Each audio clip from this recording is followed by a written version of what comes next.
తెలంగాణలో కొన్నాళ్లుగా ఏదో ఒక ప్రాంతాల్లో వర్షాలు బీభత్సం చేస్తూనే ఉన్నాయి. ప్రధానంగా ఉత్తర తెలంగాణపై అకాల వర్షాల ప్రభావం ఎక్కువగా ఉంది. అకస్మాత్తుగా కురుస్తున్న వర్షాలతో వడ్లు, మొక్కజొన్న పంటలకు తీవ్ర నష్టం వాటిల్లుతోంది. నిర్మల్ జిల్లా ఖానాపూర్లో కల్లాల్లో ఆరబోసిన ధాన్యం తడిచి ముద్దైంది. కల్లాల్లో కొనుగోలు కేంద్రాల్లోని ధాన్యం వర్షానికి తడిచిపోవడంతో రైతులు ఆందోళన చెందుతున్నారు. ఏపీలోనూ వర్షాలు కురుస్తున్నాయి. విశాఖలో మధ్యాహ్నం నుంచి ఎడతెరిపిలేని వర్షం కురిసింది. కర్నూలు జిల్లాలోని ఆంధ్ర కర్ణాటక సరిహద్దు ప్రాంతాల్లో కురుస్తున్న భారీ వర్షాలకి వేదవతి నదిలో వరద నీరు భారీగా చేరుతోంది. వరద నీరు రహదారుల్ని ముంచెత్తడంతో ఆంధ్ర కర్ణాటక సరిహద్దు గ్రామాలకు రాకపోకలు నిలిచిపోయాయి. ఏలూరులో భారీ వర్షాలు పడుతున్నాయి. పలు ప్రాంతాల్లో ఉరుములు, మెరుపులతో కూడిన వర్షం కురిసింది. ఇక ఎన్టీఆర్ జిల్లా జగ్గైపేటలో ఉరుములు, మెరుపులతో కూడిన భారీ వర్షం పడింది. జగ్గైపేట, మల్కాపురంలో పిడుగులు భయపెట్టాయి. జగ్గైపేట జామియా మసీదుపై పిడుగు పట్టడంతో మినార్ బీటలు వారింది.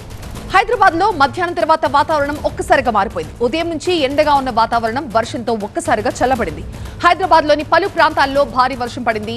ముషీరాబాద్, చిక్కడపల్లి, నారాయణగూడ, హిమాయత్ నగర్, బషీర్బాగ్, అబిడ్స్, కోటి, నాంపల్లిలో భారీ వర్షం కురిసింది.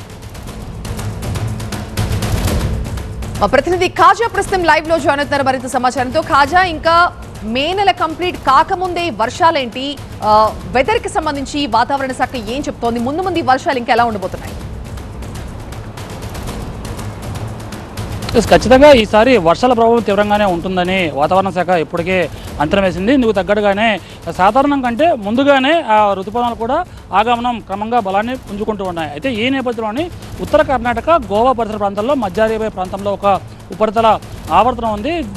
దీంతో పాటు కోస్తాంధ్ర వరకు ఒక ద్రోణి ఆవరించి ఉంది. ఇది సగటు సముద్ర మట్టానికి 3.1 కిలోమీటర్ల ఎత్తులో విస్తరించి ఉంది. ఈ కారణంగానే ఏపీలో చాలా చోట్ల వర్షాలు కురుస్తున్నాయి, కొన్ని చోట్ల భారీ వర్షాలు కూడా పడుతున్నాయి. అదే ఇదే పరిస్థితి మరో 2-3 రోజుల పాటు కూడా పడే అవకాశం ఉందని వాతావరణ శాఖ నిపుణులు అంచనా వేస్తున్నారు. అయితే ఈ రోజు చాలా చోట్ల జగ్గైపేటతో పాటు మరికొన్ని ప్రాంతాల్లో కూడా వర్షాలు కురుస్తూ ఉన్నాయి. అయితే దీంతో పాటు మరోవైపు ఈరోజు జగ్గైపేట పరిసర ప్రాంతాల్లో చాలా వర్షాలు కురిసాయి. అలాగే విశాఖలో కూడా ఉదయం నుంచి వర్షాలు కురిసాయి. మరోవైపు రేపు దక్షిణ కోస్తాలో ప్రధానంగా 1-2 చోట్ల భారీ వర్షాలు పడే అవకాశం ఉంది. మరోవైపు ఉత్తర కోస్తాలో అక్కడక్కడ ఓ మోస్తరు వర్షాలు కూడా అవకాశం ఉంది. అయితే ఇదే నేపథ్యంలోని కోస్తా తీరం వెంబడి గంటకు 40 నుంచి 50 కిలోమీటర్ల వేగంతో ఏపీ కోస్తా తీరం వెంబడి బలమైన ఎదురుగాలు వీచే అవకాశం ఉంది. దీంతోపాటు పిడుగులు కూడా పడే అవకాశం ఉందని వాతావరణ శాఖ నిపుణులు సూచిస్తున్నారు, హెచ్చరిస్తున్నారు. ఈ సమయంలో ఎవరెవరైతే చెట్ల కింద ఉంటారో వాళ్ళు అప్రమత్తంగా ఉండాలి, చెట్ల కింద ఎవరు వెళ్ళొద్దని సూచిస్తున్నారు. ఇదే పరిస్థితుల్లో అటువైపు తెలంగాణ విషయానికి వస్తే ఈరోజు హైదరాబాద్లో భారీ వర్షం కురిసింది. దీంతోపాటు నిర్మల్ జిల్లాలో కూడా వర్షం కురిసింది. మరో 2-3 రోజుల పాటు తెలంగాణలో భారీ వర్షాలు నమోదయ్యే అవకాశం ఉందని అక్కడి వాతావరణ శాఖ అధికారులు ఇప్పటికే ప్రకటించిన నేపథ్యంలోని అక్కడ తెలంగాణ ప్రభుత్వం కూడా పూర్తి స్థాయిలో అప్రమత్తమైంది. ఎందుకంటే ఇప్పటికే ఈ ద్రోణి ఉపరితల ఆవర్తనం కారణంగా 2 తెలుగు రాష్ట్రాల్లో వర్షాలు విస్తారంగా కురుస్తున్నాయి. మరోవైపు ఈ ఋతుపవనాలు ఏవైతే ఉన్నాయో ఇవి ఈ నెలాఖరుకి రావాల్సిన ఋతుపవనాలు ఈసారి ఈ నెల 27 నాటికి కేరళను తాకుతున్నాయని ఐఎండీ ముందే అంచనా వేసినప్పటికీ దానికి మరింత ముందుకు వస్తున్నట్టు ఇప్పుడు తాజా బులెటిన్ ప్రకారం ఐఎండీ అంచనా వేస్తుంది. ఎందుకంటే మరో 3-4 రోజుల్లోనే ఈ ఋతుపవనాలు ఏవైతే ఉన్నాయో అది కేరళను తీరాన్ని తాగే అవకాశం ఉంది. ఎందుకంటే ఇప్పటికే మాల్దీవులతో పాటు మరికొన్ని ప్రాంతాలకు ఋతుపవనాలు విస్తరించి ఆ ప్రాంతాల్లో మరింత బలం పుంజుకునేందుకు అనుకూల అవకాశాలు ఉన్నాయి. దీంతో మరో 3-4 రోజుల్లోనే కేరళ తీరాన్ని ఈ ఋతుపవనాలు తాగుతాయి. ఆ తర్వాత మరో 10 రోజుల్లో ఏపీ అంతటా విస్తరిస్తాయి. దీంతో పాటు తెలంగాణ అంతకంటే ముందే వచ్చే అవకాశం ఉందని వాతావరణ శాఖ నిపుణులు అంచనా వేస్తున్నారు. ఈ నేపథ్యంలోనే వర్షాల సీజన్ ఇప్పటికే మొదలైనట్టుగా కాస్త 2-3 రోజులు గ్యాప్ ఇచ్చినప్పటికీ వర్షాలు అనేది కంటిన్యూగా కొనసాగే అవకాశం ఉంది. ప్రజలంతా అప్రమత్తంగా ఉండాలి. ముందుగా లోతట్టు ప్రాంతాలు ఎవరైతే ఉన్నారో వాళ్ళంతా కూడా కాస్త జాగ్రత్తలు తీసుకోవాలని ఇప్పటికే ఐఎండీ అధికారులు సూచించిన నేపథ్యంలోని అటువైపు తెలంగాణ ప్రభుత్వంతో పాటు ఇటువైపు ఏపీలోని ఆయా ప్రాంతాల్లో వర్ష ప్రభావిత ప్రాంతాల్లో అధికారులు కూడా పూర్తి స్థాయిలో అప్రమత్తమయ్యారు. మరో 2-3 రోజుల పాటు ఇదే పరిస్థితి కొనసాగే అవకాశం ఉందని వాతావరణ శాఖ చెబుతోంది. Second top story. తెలంగాణ మహిళా కాంగ్రెస్ అధ్యక్షురాలు సునీతారావుకు మహిళా కాంగ్రెస్ జాతీయ అధ్యక్షురాలు అల్కలంబ షోకాస్ నోటీసులు జారీ చేశారు. టీపీసీసీ అధ్యక్షుడికి వ్యతిరేకంగా గాంధీ భవన్లోనే ధర్నా చేసేందుకు చర్యలు తీసుకున్నారు. పీసీసీ చీఫ్ మహేష్ గౌడ్ పై చేసిన ఆరోపణలపై వారం రోజుల్లో వివరణ ఇవ్వాలని అల్కలంబ ఆదేశించారు. పార్టీ ప్రభుత్వ నామినేటెడ్ పదవుల్లో తమకు న్యాయం చేయాలని డిమాండ్ చేస్తూ ఇటీవల సునీతారావు ఆధ్వర్యంలో మహిళా నేతలు గాంధీభవన్లోని పీసీసీ అధ్యక్షుడు మహేష్ గౌడ్ ఛాంబర్ ముందు బైఠాయించి నిరసన తెలిపారు. ఎన్నికల సమయంలో మహిళా కాంగ్రెస్ తీవ్రంగా శ్రమించిందని, ప్రభుత్వం ఏర్పడి ఏడాదిన్నర కావస్తున్న పార్టీ ప్రభుత్వ నామినేటెడ్ పదవుల విషయంలో మహిళా కాంగ్రెస్ కు అన్యాయం జరుగుతోందని ఆమె అన్నారు. పార్టీ పదవుల గురించి పీసీసీ అధ్యక్షుడు మహేష్ కుమార్ గౌడ్ ను ఎన్నిసార్లు కలిసినా సీఎంను కలవండి అని చెప్తున్నారని సునీతారావు విమర్శలు చేశారు. నాకు పదవి ఇవ్వకండి, ప్రాబ్లం లేదు. నేను కష్టపడతా పార్టీకి, సస్తా కాంగ్రెస్ పార్టీలనే, బతుకుతా కాంగ్రెస్ పార్టీలనే. కానీ మా చెల్లెళ్ళకి మాత్రం ఏ పదవులు ఇస్తారా ఇయ్యరా క్లారిటీ ఇచ్చేయండి. ఇంట్లో కూర్చుంటారు వాళ్ళు. ఈ విషయం తెలంగాణ కాంగ్రెస్ లో పెద్ద దుమారాన్ని రేపింది. దీంతో కాంగ్రెస్ హైకమాండ్ సునీతారావుపై చర్యలకు దిగింది. ఇప్పుడు పార్టీ షోకాస్ నోటీసులు ఇవ్వడంతో సునీతారావు ఎలా రియాక్ట్ అవుతారనేది ఆసక్తికరంగా మారింది. టీ కాంగ్రెస్ లో ఏం జరుగుతోంది? టీవీ9 ప్రతినిధి ప్రభాకర్ తో మాట్లాడి తెలుసుకుందాం. ప్రభాకర్, సునీతారావు ఇంతకు ముందు ఆమె ఆరోపణలు చేసినప్పుడే చాలా క్లియర్ గా చెప్పారు, పార్టీ నాకు షోకాస్ నోటీస్ ఇస్తుంది అని తెలుసు, ఎలా రియాక్ట్ అవ్వాలో కూడా నాకు తెలుసు అన్నారు. సో ఇప్పుడు ఆమె ఏం చేయబోతున్నారు? టీవీ9తో మాట్లాడినప్పుడు చాలా స్పష్టంగా చెప్పారు, నాపై యాక్షన్ తీసుకుంటే నా యాక్షన్ ప్లాన్ నాకుంది అంటూ గతంలోనే టీవీ9కి ఇచ్చిన ఇంటర్వ్యూలో చెప్పారు. ముఖ్యంగా మహిళా కాంగ్రెస్కు సంబంధించిన పదవుల విషయంలో ఈ రచ్చ స్టార్ట్ అయింది. మహిళా కాంగ్రెస్కు పదవులు ఇవ్వమంటే కేవలం 2 పదవులు మాత్రమే మహేష్ గౌడ్ ఇస్తామంటున్నారు. కానీ వారి ఫ్యామిలీలో ఇద్దరికి, ఒకరికి నామినేటెడ్ పోస్టు అట్లాగే ఒకరికి పార్టీ పోస్ట్ ఇప్పించుకున్నారు తమ కుటుంబ సభ్యులకు అంటూ సునీతారావు ఆరోపణలు స్టార్ట్ చేసింది. దాని తర్వాత ఏకంగా గాంధీభవన్ ముందే గాంధీ భవన్లో పీసీసీ అధ్యక్షుడు ఛాంబర్ ముందే ధర్నాకు దిగింది. సో ఈ నేపథ్యంలోనే అప్పటి నుంచి కూడా చాలామంది ప్రెస్ మీట్ పెట్టారు. చాలా గాంధీభవన్కి సంబంధించిన, కాంగ్రెస్కి సంబంధించిన బీసీ నేతలు అట్లాగే మహేష్ కుమార్ గౌడ్ను సమర్థిస్తూ కొంతమంది ప్రెస్ మీట్స్ కూడా పెట్టారు. దానిపైన అప్పుడే కుమార్ రావు అటు నేషనల్ కాంగ్రెస్ పార్టీకి, దాంతోపాటుగా మహేష్ కుమార్ గౌడ్కి కూడా లేఖను రాశారు, ఈమె పైన క్రమశిక్షణ చర్యలు తీసుకోవాలంటూ. ఈరోజు అలకరాంబ ఒక షోకాజ్ నోటీస్ని అయితే జారీ చేసింది. ఈ నెల 14న మాట్లాడిన దానికి వివరణ ఇవ్వాలి 7 రోజుల్లో అంటూ షోకాజ్ నోటీస్ జారీ చేసింది. దానిపైన మనం సునీతారావుని సంప్రదించినప్పుడు చెప్తున్నారు, డెఫినెట్గా రిప్లై అయితే ఇస్తాను. నేను గత వారం రోజులుగా అలకనమ్మను అపాయింట్మెంట్ అడుగుతున్నాను. జిల్లా కాంగ్రెస్ పార్టీ కాంగ్రెస్ మహిళా అధ్యక్షురాలు నన్ను ఫోర్స్ చేస్తున్నారు, మిమ్మల్ని ఎవరిని కాంటాక్ట్ అవ్వాలి, ఏం చేయాలి, మాకు పదవులు రావట్లేదు, మాకు కష్టపడ్డా కూడా ఫలితం లేదు అంటూ మమ్మల్ని నిలదీస్తున్నారు. సో ఆ క్రమంలోనే వారందరూ వచ్చి నన్ను అడిగితేనే నేను ధర్నాకు దిగాల్సి వచ్చింది, మాట్లాడాల్సి వచ్చింది. నేను దానిపైన డెఫినెట్గా రిప్లై ఇస్తానంటూ కూడా ఆమె చెప్పారు. కాకపోతే కాంగ్రెస్ పార్టీలో ఇది 2వ show cause notice. Meenakshi Natarajan Congress party బాధ్యతలు, ఇక్కడ ఇన్ఛార్జిగా బాధ్యతలు చేపట్టిన తర్వాత తీన్మార్ మల్లన్నకు షోకాజ్ నోటీస్ ఇచ్చారు. ఆయన రిప్లై ఇవ్వకపోవడంతో సస్పెండ్ కూడా చేశారు. దాని తర్వాత సెకండ్ నోటీసు ఇప్పుడు సునీతారావుకి ఇచ్చారు. ఈమె రెస్పాండ్ అవుతుందా లేదా అనేది చూడాల్సింది. చాలా అగ్రెసివ్గా ఉన్నారు మొదటి నుంచి కూడా సునీతారావు మహేష్ కుమార్ గౌడ్ విషయంలో, అట్లాగే తనకు జరుగుతున్న అన్యాయం విషయంలో అంటూ చాలా స్పష్టంగా, చాలా అగ్రెసివ్గా ఉన్నారు. టీవీ9తో మాట్లాడినప్పుడు కూడా చెప్పారు, నాకు అసలు అటు మహేష్ కుమార్ గౌడ్ కానీ లేకపోతే సీఎం కానీ అపాయింట్మెంటే ఇవ్వట్లేదు అనే బహిరంగ కామెంట్స్ కూడా చేశారు. కాంగ్రెస్ పార్టీలో మీనాక్షి నటరాజన్ చాలా స్పష్టంగా చెప్పారు, మొదట రివ్యూ మీటింగ్లోనే చెప్పారు, అది ఫ్రంట్ ఆర్గనైజేషన్స్ కానీ లేకపోతే కాంగ్రెస్ పార్టీలో ఉన్న వాళ్ళు కానీ ఎవరైనా కూడా ఏ విషయం ఉన్నా 4 గోడల మధ్యలో మాత్రమే మాట్లాడుకోవాలి, బయటకెళ్ళి మాట్లాడొద్దు అని సీరియస్ వార్నింగ్ కూడా ఇచ్చారు. అయినప్పటికీ కూడా బయటకు వచ్చి మాట్లాడడం అనేది అప్పుడు తీన్మార్ మల్లన్న అయినా ఇప్పుడు సునీతారావు అయినా ఎవరికైనా ఒకటే న్యాయం ఉంటుందనేది అయితే కాంగ్రెస్ పార్టీ ఒక మెసేజ్ అయితే ఇవ్వడానికి షోకాజ్ నోటీస్ ఇచ్చినట్టుగా ప్రచారం అయితే జరుగుతుంది. రైట్ ప్రభాకర్. నెక్స్ట్ స్టోరీ చూద్దాం. విజయనగరం బాంబు పేలుళ్ల కుట్ర కేసులో సంచలనాలు వెలుగులోకి వస్తున్నాయి. 4 రోజుల క్రితం సిరాజ్ సమీర్ ని అరెస్ట్ చేసిన పోలీసులు ఇరువురి ఉగ్ర లింకుల వ్యవహారాలపై ఫోకస్ చేయడంతో విస్తుపోయే విషయాలు బట్టబయలవుతున్నాయి. సిరాజ్ కి సంబంధించి సోషల్ మీడియా ఖాతాలపై దృష్టి సారించిన పోలీసులు అందులో ఎవరెవరితో చాటింగ్ చేశాడు, ఏ అంశాలపై మాట్లాడాడు అనే అంశాలపై కూపీలాగారు. సిరాజ్ సమీర్ చాటింగ్ లో కీలక అంశాలు బయటపడటంతో పోలీసులు సైతం షాక్ అయ్యారు. ఆర్ఎస్ఎస్ నేతలే టార్గెట్ గా సిరాజ్ గ్యాంగ్ రెచ్చిపోవాలని ఫిక్స్ అయినట్టు పోలీసులు గుర్తించారు. పేలుడు పదార్థాల తయారీ ల్యాబ్ ఏర్పాటుకు ప్లాన్ చేసిన సిరాజ్ సమీర్ వాటి ద్వారా మసీదులు, ఇళ్లపైకి జేసీబీలు వస్తే అటాక్ చేసేందుకు సిద్ధమైనట్టు ఐడెంటిఫై చేశారు. లవ్ పేరుతో ముస్లిం మహిళలను మోసం చేస్తున్న వారిని హతమార్చడమే లక్ష్యంగా సిరాజ్ కార్యకలాపాలు నిర్వహించినట్టుగా పోలీసులు ఎఫ్ఐఆర్లో పేర్కొన్నారు.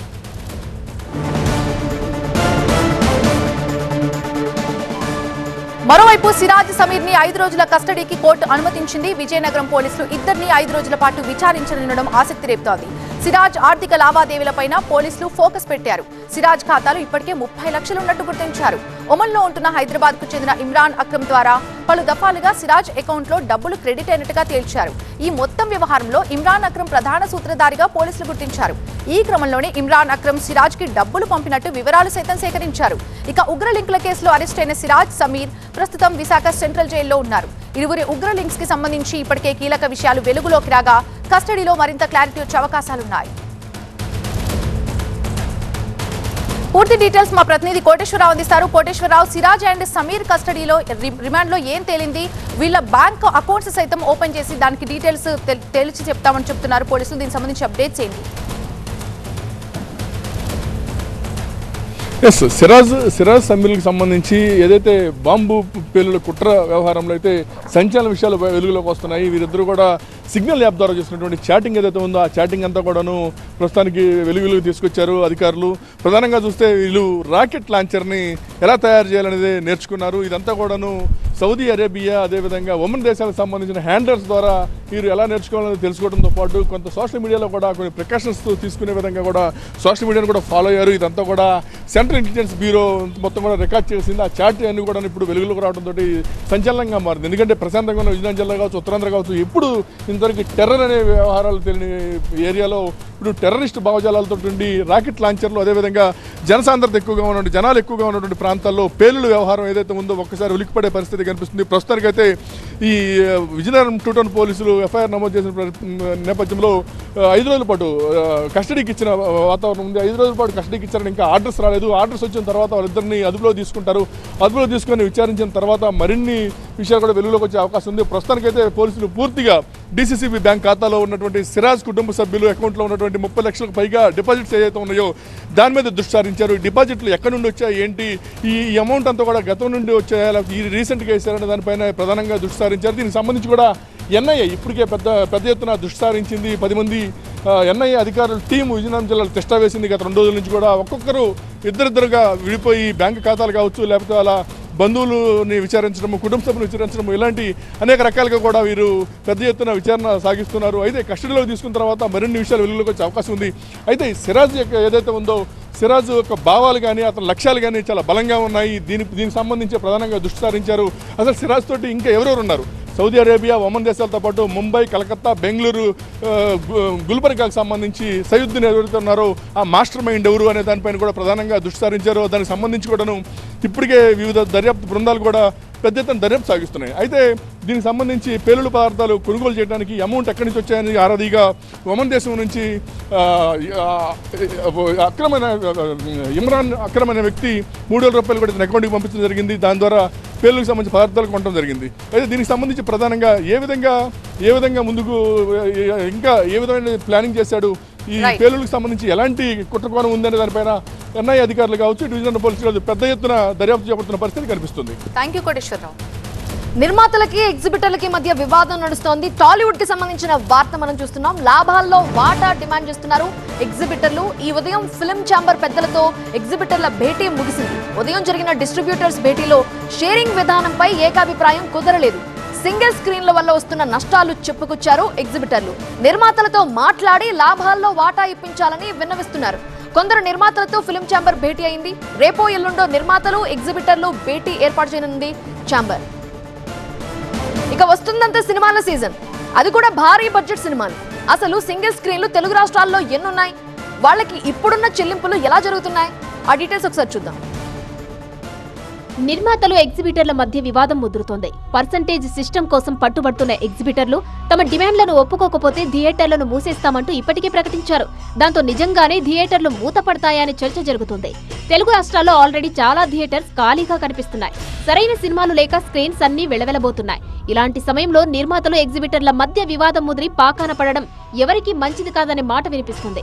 అయితే ఎట్టి పరిస్థితుల్లోనూ సింగిల్ స్క్రీన్స్ లో పర్సంటేజ్ సిస్టమ్ కావాల్సిందే అంటున్నారు ఎగ్జిబిటర్లు.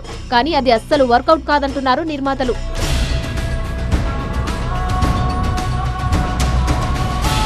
తెలుగు రాష్ట్రాల్లో 1680 సింగిల్ స్క్రీన్స్ ఉంటే 150 మల్టీప్లెక్స్ స్క్రీన్స్ ఉన్నాయి. మల్టీప్లెక్స్లలో 50 నుంచి 50% నడుస్తోంది. కానీ సింగిల్ స్క్రీన్స్ పైనే ఎప్పటి నుంచో వివాదం కొనసాగుతుంది. ప్రస్తుతం రెంటల్ విధానంలో నడుస్తున్న సింగిల్ స్క్రీన్స్ లో పర్సంటేజ్ పద్ధతి కావాలంటున్నారు ఎగ్జిబిటర్లు. 30 కోట్ల గ్రాస్ వచ్చే సినిమాలకు ఫస్ట్ వీక్ 25%, రెండో వారం 45%, మూడో వారం 60%, మిగతా వారాల్లో 70% షేర్ డిమాండ్ చేస్తున్నారు. అలాగే 30 కోట్ల లోపు గ్రాస్ వచ్చే సినిమాకు మొదటి వారం 40%, రెండో వారం 50%, మూడో వారం 60%, మిగతా వారాలు 70% అడుగుతున్నారు. ఇక 10 కోట్ల లోపు గ్రాసర్ కి తొలి వారం 50%, రెండో వారం 60%, మిగతా వారాలు 70% ఇవ్వమని డిమాండ్ చేస్తున్నారు. అయితే ఇది అస్సలు సాధ్యం కాదంటున్నారు నిర్మాతలు.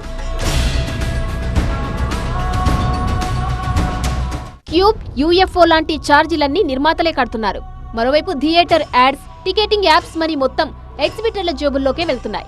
చిన్న సినిమాలకు ఆల్రెడీ పర్సెంటేజ్ సిస్టమ్ నడుస్తోంది. అయితే పెద్ద సినిమాలకు మాత్రం ఇది అస్సలు వర్కౌట్ కాదంటున్నారు నిర్మాతలు. అయితే హీరోలకు 100 కోట్ల పారితోషికం ఇవ్వడం తగ్గిస్తే అన్నీ వర్కౌట్ అవుతాయంటున్నారు ఎగ్జిబిటర్లు. కానీ అది సాధ్యం కాదంటున్నారు నిర్మాతలు. హీరోల రెమ్యునరేషన్ అనేది డిమాండ్ అండ్ సప్లైలా ఉంటుందనేది నిర్మాతల వాదన.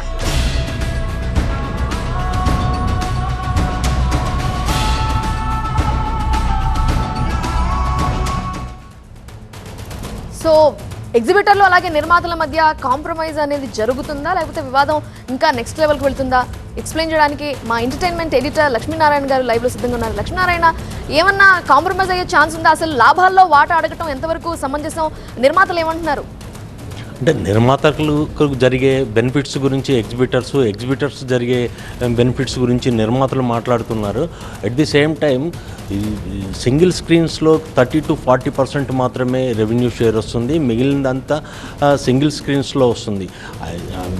ఆ 70% రెవెన్యూ షేర్ని వదులుకోవడానికి నిర్మాతలు ఇష్టపడరు. అట్ ది సేమ్ టైం ఈ సింగిల్ స్క్రీన్స్లో పెద్ద సినిమాలని వదులుకోవటానికి ఎగ్జిబిటర్స్ కూడా ఇష్టపడరు. కాబట్టి వీళ్ళ మధ్యన కొనసాగుతున్న 5 to 10% పర్సంటేజ్ విధానంలోనే వీళ్ళిద్దరి మధ్యన చర్చలు జరుగుతున్నాయి. ఉదయం జరిగిన ఫిల్మ్ ఛాంబర్ ప్రతినిధులతో ఉదయం జరిగిన మీటింగ్లో ఎలాంటి ఏకాభిప్రాయం రాలేదు.